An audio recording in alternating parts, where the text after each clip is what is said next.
कलाओं की दुनिया हो या संगीत की दुनिया हो, क्योंकि कम्युनिकेशन ने बीड़ा उठा रखा था कि हम अपनी बात कहेंगे, हम अपनी बात को इस तरीके से कहेंगे कि लोगों को गाइड किया जा सके, हम अपनी बात को इस तरीके से कहेंगे कि उन्हें एजुकेट किया जा सके, हम अपनी बात इस तरीके से कहेंगे कि उन्हें सूचित यानी इन्फॉर्म किया जा सके, और हम अपनी बात इस तरीके से कहेंगे कि उन्हें मनोरंजन या इंटरटेन किया जा सके।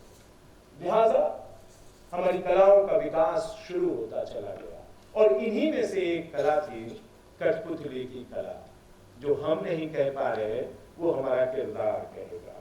दरअसल हम आज जब आर्टिफिशियल इंटेलिजेंस की दुनिया में हैं, आज जब हम वर्चुअल रियलिटी की दुनिया में हैं, ऑगमेंटेड रियलिटी की दुनिया में हैं, या हम रोबोटिक्स की दुनिया में हैं, आप कह नहीं सकते, जैसे मैंने कहा कि आदिमानव ने हमें ऑडियो विजुअल सिस्टम दिया, तो आप कह नहीं सकते कि कठपुतली ने हमें रोबोटिक्स दिया।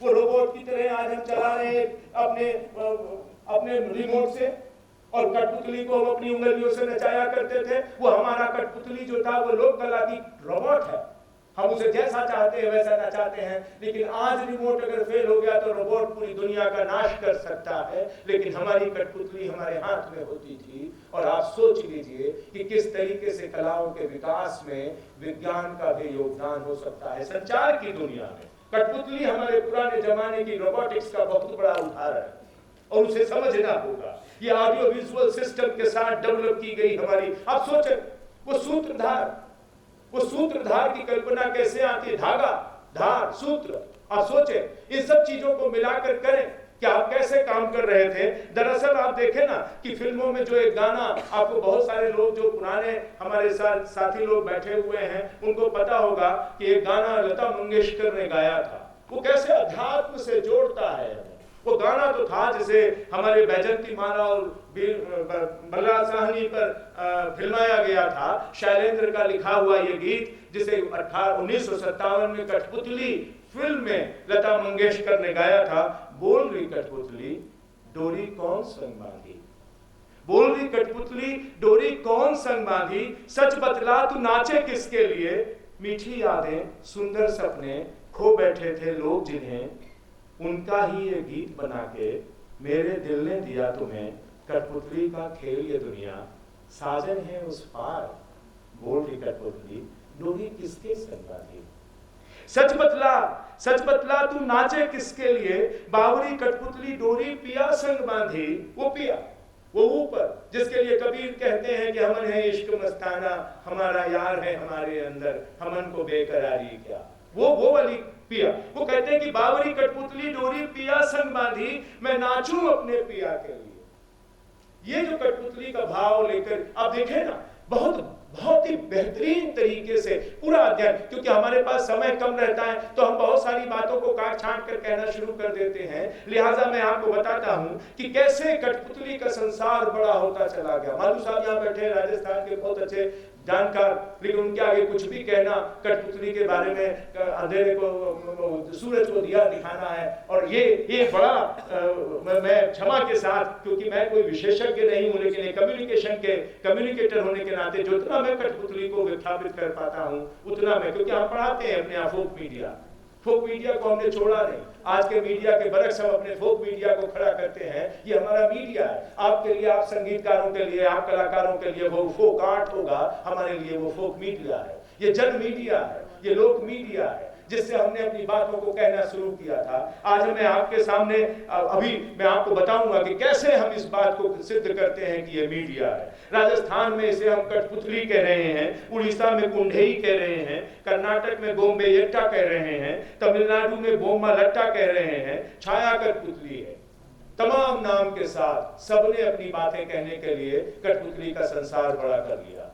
और फिर चादर बदर संथाली संस्कृति की, मैंने जब मीडिया और नक्सलवाद पर काम करना शुरू किया था भारत सरकार के एक प्रोजेक्ट के तहत, तो मुझे बहुत सारे आदिवासी इलाकों में जाने का भी मौका मिला। और जब हम झारखंड में थे तो दुमका इलाके में मुझे ये कठपुतली का डांस दिखाई दिया, नृत्य दिखाई दिया, जो संथाली संस्कृति है, चादर बदर। मैं सांभवी से कहूंगा कि इसकी तस्वीर मैंने लगाई है, आप देखें कि जो चादर बदर है दरअसल ये एक बहुत ही महत्वपूर्ण तरीके से हमारे सामने आती है। 8 से 9 इंच की कठपुतली होती है, बड़ा ही टेक्निकल, ये नहीं इसके नीचे है तो चादर बदर एक तरीके से बड़ी जटिल कारीगरी। और नीचे आए, हाँ ये संथाली तस्वीर है जो जहां पर जो कठपुतली दिखाते हैं आज भी जीवित रखा हुआ है, इन्होंने चादर बदर को आज तक जीवित पर रखा हुआ है। वाद्य यंत्रों का तालमेल इतना तगड़ा इनके पास होता है, मैंने ऐसा तालमेल बहुत सारे संगीतालयों में, बहुत सारे संगीत कार्यक्रमों में सुना, लेकिन इनके यहाँ कोई परंपरागत स्कूल नहीं है, लेकिन सबसे बड़ा स्कूल इनकी अपनी रिचुअल कम्युनिकेशन है, अपनी संस्कृति को ये एक दूसरे को बांटते हैं। ठीक उसी तरह जैसे कोई सास अपने घर में बहू को खड़ा करके कोई रिचुअल अदा करती है, सब महिलाएं जो हमसे बड़ी हैं सब जानती हैं, जो साथ में हैं, कि बड़ी बूढ़ियां क्या करती हैं, कोई शादी ब्याह, कोई मरना जीना, कोई संस्कार, किसी कोई लिखा हुआ संविधान किसी के घर में नहीं है। वो बड़े बूढ़े जैसे काम करते हैं, पीछे खड़ी हुई बहुएं या साथ निभाती हुई बहुएं या बेटियां उसे सीख लेती हैं। इसे हम रिचुअल कम्युनिकेशन कहते हैं, जिसमें संविधान नहीं है, कोई भी लिखा हुआ चीज नहीं है, लोग अपने आप सीख रहे हैं। और जब सास पर्दे के पीछे चली गई नेपथ्य में और बहू सास बन गई तो वो अपनी बहू को सिखाती है। इसी तरीके से परंपरा चली आ रही है। कोई किताब हो किसी घर में तो बताएगा कि कहीं लिखकर सास चली गई हो कि शादी में तुम ऐसे पानी चढ़ाना, ऐसे फूल चढ़ाना, ऐसे अच्छा देना, कहीं नहीं लिखा है। इसी तरीके से ये जो स्कूल है आदिवासियों के, ये चले आ रहे हैं। और आप देखें ना, बानम, लगारा, तिरनिया, जिसे बांसुरी कहते हैं, टुंडा, मदल, ये सब बजाते हैं। कठपुतली थिएटर की कल्पना जिसे हम करते हैं, आज हम बीएनए में बैठकर ये बात बता रहे, कठपुतली थिएटर जिसे हम कह सकते हैं वास्तविक, वे संथाल लोगों के पास है आज भी। और वे, अब हम कह सकते हैं कि जो इन्होंने काम किया, दूसरा चित्र दिखाएं, जो इन्होंने काम किया, ये एक आप कह सकते हैं कि ये एनिमेशन है। ये वो एनिमेशन है जिसे संथालियों ने डेवलप किया, ये एनिमेशन है। और आप कहते हैं आज जब टेक्नोलॉजी आप डालकर बातें करते हैं ना, तो मुझे दिखाई देता है, जैसे मैं कह रहा हूं कि ऑडियो विजुअल सिस्टम, और पहले मैंने बताया कि रोबोटिक्स, ये एनिमेशन है जिसे हम कहते हैं। ड्यूरेशन की फ्लेक्सिबिलिटी है इनके पास। इनका अगर जनता चाहती है ना, वो जनता से पूछते हैं। जनता से क्यों पूछते हैं? आप जाने रहिए इस बात को कि हमारे पास ऑडियंस की परिकल्पना है। आप सब टारगेट ऑडियंस है, आप सब हमारे लिए टारगेट ऑडियंस है। हमें जब बोलने के लिए कहा जाता है तो हम टारगेट ऑडियंस को ख्याल करते हैं, लेकिन हम कम्युनिकेशन के आदमी हैं तो बहुत अच्छी तरीके से जानते हैं कि इसी टारगेट ऑडियंस में कुछ केवल स्पेक्टेटरी ऑडियंस है। दे आर यहाँ पर आकर बैठाए गए हैं जबरदस्ती। कुछ छात्र बैठे होंगे, उन्हें मन नहीं लग रहा होगा, बहुत सारे छात्र होंगे, they are waiting for the lunch, के भी लंच होगा, खाने जाएंगे हम वहाँ पर, या मुझे बिठाया गया, या डायरेक्टर साहब बैठे होंगे, या कोई और अध्यापक बैठे होंगे, तो मुझे नहीं हिलना है। वो they are spectatory audience, they are waiting for that कि जब ताली बजेगी तो हम बजा देंगे, जब सब लोग हंसेंगे तो हम भी हंस देंगे, कोई ये ना समझ नहीं पाए कि हम सुन नहीं रहे हैं। लेकिन ये जो हैं, ये क्या करते हैं, ये जनता से पूछते हैं कि बताओ अभी और दिखाना है, बोलते हैं हाँ। इनकी कहानी बढ़ जाती है, इनकी कथा से कथा जुड़ती चली जाती है, और ये इस तरीके से दिखाते हैं कि आप समझ नहीं पाएंगे। कहानी को बड़ी और छोटी करना गजब का काम इनके पास है।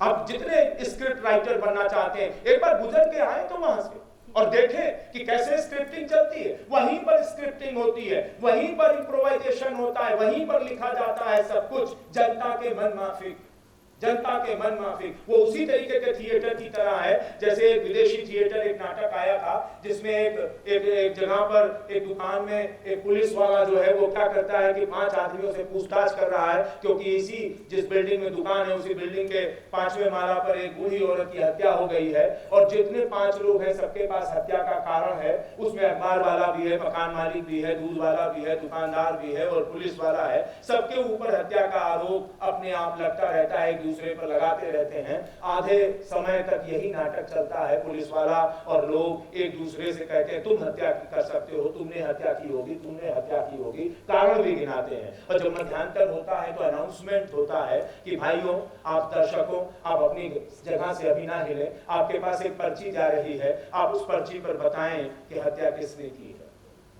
और फिर लोग अपने तरीके से जितना नाटक समझ में आया है वो हत्यारे का नाम लिखते हैं, एक डिब्बे में डाल दिया जाता है, लोग चाय पी के लौटते हैं और निकाला जाता है, और जिसको ज्यादा वोट मिलता है जिस हत्यारे को, अगला दृश्य यानी मध्यांतर के बाद का नाटक उसी को हत्यारा सिद्ध करता है। This is the participatory audience method.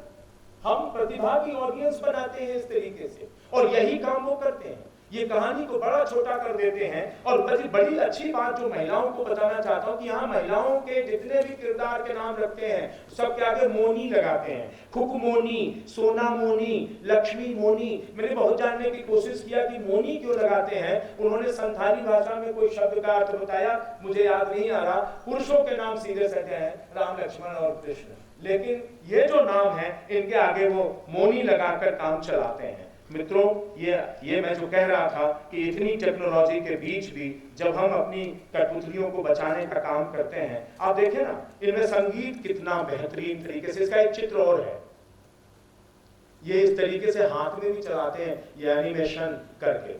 अब देखें कि कठपुतली के साथ संगीत क्यों है। एक बड़ी अच्छी सी आवाज भी निकालते हैं। कठपुतली तू कहाँ जाएगी, तो वो कठपुतली एक बड़ी निनियाती हुई आवाज में भी बोलती है। वो आवाज को निकालना भी अपने आप में एक कला है। संगीत और धागों का कमाल है तो संगीत का भी कमाल है। रिदम, दरअसल संगीत में रिदम की बड़ी जरूरत होती है, लय की बड़ी जरूरत होती है, क्योंकि संगीत हमारी रगों से निकलता है, हृदय से निकलता है। और जब हम कहते हैं हमारे हृदय के हिस्सा है, हमारे मन मस्तिष्क का हिस्सा है, हृदय का हिस्सा है, तो हमें जानना चाहिए कि हमारा जीवन लयबद्ध तरीके से चलता है। जिन लोगों ने नहीं देखा वो मशीन जाकर देखें। जब कोई आदमी बीमार होता है तो उसके हृदय की धड़कनों को मापने की जो मशीन लगाई जाती है ना, वो ग्राफ बनाती है। ऐसे ऐसे ग्राफ चलता रहता है।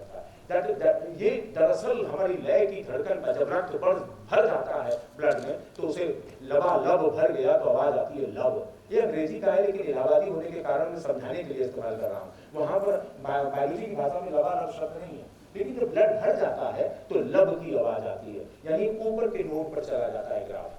और जब ब्लड खाली होता है, हृदय खाली हो जाता है, वहां से रक्त निकल जाता है तो टप की आवाज आती है। जैसे नाली से पानी निकालो, टप की आवाज आती है, तो टप की आवाज में नीचे चला जाता है और एक स्थिति आती है वॉइस की। तो ये हमारा रिदम है, laptop voice, laptop voice, laptop voice. ये हमारा हृदय है जो हमारे, जिस दिन ये लपटप वॉइस थमा गए, हम गए, हमारा दिवंगत होने का समय आ गया।